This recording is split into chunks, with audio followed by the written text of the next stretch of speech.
उधर गुजरात के महसाणा में हुए एक शादी समारोह के दौरान लाखों रुपए के नोट उड़ाए गए। महसाणा के अगोल गांव में पंचायत सदस्य के भतीजे की शादी थी बताया। इस दौरान जब उनकी बारात निकली तो लोगों के होश उड़ गए, क्योंकि उनके परिवार वालों ने बारात पर नोटों की बारिश कर दी। वो दिखाई दिया कुछ लोग एक मकान की छत पर बालकनी में खड़े होकर नोट उड़ाते नजर आए।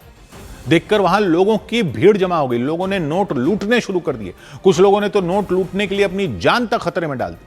एक व्यक्ति उस मकान की खिड़की पर लटक गए जहां से नोटों की बारिश हो रही थी। वहां का नजारा देखकर हर कोई दंग रह गया। आसमान में सिर्फ नोट ही नोट उड़ते दिखाई दिए। इस दौरान वहां मौजूद लोगों ने लूटने में भी कोई कसर नहीं छोड़ी। इसकी वजह से वहां अफरा तफरी मच गई। जानकारी के मुताबिक वहां पंचायत सदस्य के भतीजे की बारात निकल रही थी। इस दौरान उनके परिवार वालों ने बारात पर लाखों रुपए के नोट उड़ा दिए। सौ बात की एक बात यह कि जिसका पैसा है उसकी मर्जी, वो चाहे उसका जो करे, लेकिन नियम तो सब लागू हो ना फिर, और सब पर लागू हो। महसाणा में फिर वही दिखा जो कई जगह दिख जाता है, नोट उड़ा दिए लाखों के हवा में।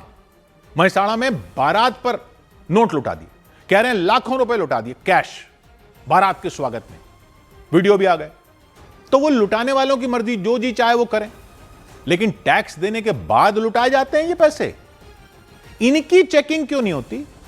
क्योंकि पब्लिक को तो बोलते हो कि 50,000 से ज्यादा कैश दोगे कहीं एक दिन में तो पैन नंबर लाओ, ये लाओ, वो लाओ।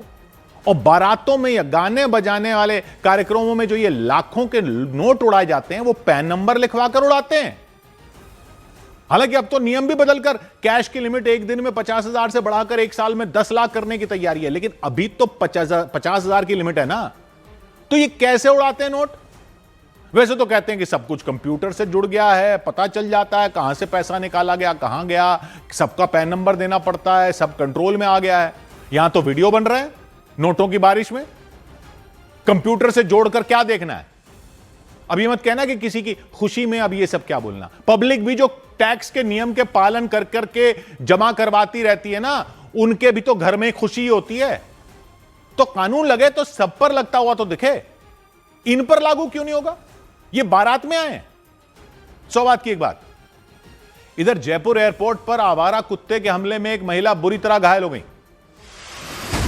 जयपुर एयरपोर्ट पर आवारा कुत्ते के हमले में एक महिला यात्री बुरी तरह घायल हो गई। उन्हें अस्पताल में भर्ती होना पड़ा। इस घटना के बाद एयरपोर्ट की सुरक्षा व्यवस्था पर सवाल उठाए गए। मध्य प्रदेश के ग्वालियर में बीच सड़क पर एक आवारा कुत्ते की बेरहमी से पीट कर हत्या करने का मामला सामने आया।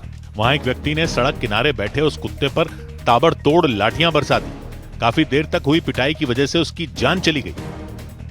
इधर दिल्ली के नजदीक उत्तर प्रदेश के ग्रेटर नोएडा में एक गहरे गड्ढे में 3 साल के एक बच्चे की डूबने से मौत हो गई। इस घटना के बाद उस बच्चे के परिवार वालों ने ग्रेटर नोएडा प्राधिकरण पर लापरवाही का आरोप लगाया। बच्चे के परिवार के साथ वहां के लोगों ने आरोप लगाया कि कई साल पहले ग्रेटर नोएडा प्राधिकरण की जमीन पर वो गड्ढा खोदा गया था, लेकिन शिकायत के बाद भी उसे भरने का काम नहीं किया गया और ना ही उस गड्ढे के पास बाउंड्री वॉल बनाई गई। इसलिए देवांश नाम के उस बच्चे की मौत के लिए उसके परिवार वालों ने ग्रेटर नोएडा प्राधिकरण को जिम्मेदार ठहराया। ग्रेटर नोएडा के दलेलगढ़ गांव में खेलने के दौरान वो उस गड्ढे के पास पहुंचा और उसमें डूब गया। ये देखिए, इस जगह पर यहाँ पर बच्चा आया, यहाँ से आके इस जगह पर गिरा है वो बच्चा। आपको मैं दिखाऊंगा। ये देखिए, यहाँ पर बताया जा रहा है कि इसी जगह पर बच्चा था जिसकी टोपी दिखाई दे रही थी लोगों को, क्योंकि लोगों को अनुमान नहीं था कि बच्चा इस जगह पर जाएगा। बताया गया उस गड्ढे के ठीक पास एक मंदिर में पूजा चल रही थी। उस दौरान 3 साल के देवांश के परिवार और इलाके के कई लोग वहां मौजूद लोगों के मुताबिक इसी बीच वो उस गड्ढे में गिर गया। उसमें जल कुंभी लगे होने की वजह से काफी देर तक वो दिखाई नहीं दिया। देखो जी, हमारा बच्चा तो आप आ नहीं सकता। जो वो लापरवाही गवर्नमेंट से हुई है, उसकी घेराबंदी करें तालाब की, यहाँ ही नहीं और कहीं पर भी। देवांश की मौत के बाद उसके परिवार में कोहराम मच गया। दलेलगढ़ गांव के लोगों ने दावा किया कुछ दिन पहले ही उन्होंने ग्रेटर नोएडा प्राधिकरण को ऐसे गड्ढों से दुर्घटना होने की आशंका जताते हुए शिकायत की थी, लेकिन आरोप लगा कि शिकायत के बावजूद ग्रेटर नोएडा प्राधिकरण के अधिकारियों ने कोई कार्रवाई नहीं की। दावा किया गया कि कई साल पहले प्राधिकरण की जमीन पर उस गड्ढे को खोदा गया था। पिछले महीने नोएडा के सेक्टर 150 में खुले गड्ढे में युवराज मेहता नाम के एक सॉफ्टवेयर इंजीनियर की कार गिर गई थी, याद होगा आपको। उसमें उनकी जान चली गई थी। बताया गया उस घटना के कुछ दिन बाद ही ग्रेटर नोएडा के दलेलगढ़ गांव के लोगों ने अपने इलाके में खुले गड्ढों को लेकर ग्रेटर नोएडा प्राधिकरण से शिकायत भी की थी। जब हमने सेक्टर 150 की घटना देखी तो हमारी भी आंखें खुली कि हमारे यहाँ ऐसी घटना नहीं घट जाए, तो उसे देखते हुए हम एप्लीकेशन देने गए थे। उसी घटना को देखकर आपने ये लिया? यस। अच्छा। अब प्रशासन आंख बूंद कर करके सोता रहा। दलेलगढ़ गांव के लोगों का आरोप को ग्रेटर नोएडा प्राधिकरण के अधिकारियों ने सिरे से खारिज कर दिया। अधिकारियों के मुताबिक जिस जमीन पर वो गड्ढा खोदा गया था वो एक किसान की निजी जमीन है और ऐसे में प्राधिकरण उस जमीन पर किसी भी तरह की कार्रवाई नहीं कर सकता। वो टोटल प्राइवेट कैंपस है, उसमें हम कुछ नहीं कर सकते। अब ये घटना हो गई है, अब घटने के समय वहां पे जो समारोह हो रहा था तो थोड़ा सा केयर करना चाहिए वहां के आयोजकों को। नहीं, अधिकृत जमीन हमारी नहीं है, प्राइवेट जमीन। हाँ, प्राइवेट जमीन, अधिकृत जमीन हमारी है ही नहीं। इस मामले में जानकारी जुटाते हुए न्यूज 18 की टीम ने धर्मवीर सिंह नाम के उस किसान से संपर्क किया जिनकी जमीन पर ग्रेटर नोएडा प्राधिकरण के अधिकारियों ने गड्ढा होने का दावा किया। AK सिंह साहब, GM साहब का एक वक्तव्य आया था, बयान, जो वो कह रहे हैं कि ये 373 नंबर खसरा आपके नाम पर है, गंगाराम और धर्मवीर के नाम पर। ग्राम सभा की जमीन है, तालाब है, तालाब में डूब कर मरा है। हमारा खेत में तो गेहूं बोए हुए हैं। लेकिन किसान धर्मवीर सिंह ने ग्रेटर नोएडा प्राधिकरण के अधिकारियों के इस दावे को खारिज कर दिया और बताया कि ग्राम सभा के पास उस जमीन का मालिकाना हक है। सौभाग्य की एक बात यह है कि अभी कुछ दिन पहले नोएडा में एक युवक की मौत हो गई थी क्योंकि कार पानी से भरे गड्ढे में चली गई। फिर पास में दिल्ली में एक युवक मोटरसाइकिल समेत गड्ढे में गिर गया, उसकी मौत हो गई। अब फिर पास में ग्रेटर नोएडा के गांव में पानी से भरे गड्ढे में गिरकर एक बच्चे की जान चली गई। यहां भी कह रहे हैं कि अथॉरिटी ने गड्ढा खुदवाया था, अथॉरिटी कह रही थी तो प्राइवेट जमीन। यहां भी कह रहे हैं कि शिकायत की थी कि गड्ढे को भर दिया जाए, अथॉरिटी कह रही है हम कुछ कर नहीं सकते, प्राइवेट जमीन।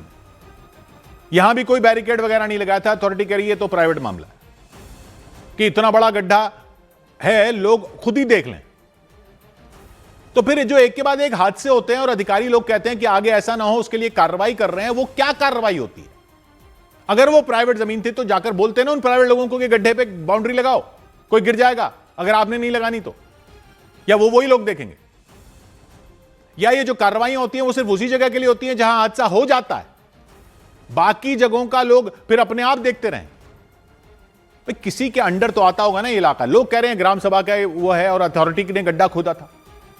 अब या तो लोग गलत कह रहे हैं, अथॉरिटी के लोग गलत कह रहे हैं। लेकिन अधिकारियों को डर भी नहीं लगता इतनी घटनाएं होने के बाद भी कि कहीं उनके यहां हो गया तो वो नप ना जाए। मतलब कोई नपता तो है ही नहीं, पब्लिक नहीं नपना है, वो अपना खुद देख ले। 100 बात की एक बात।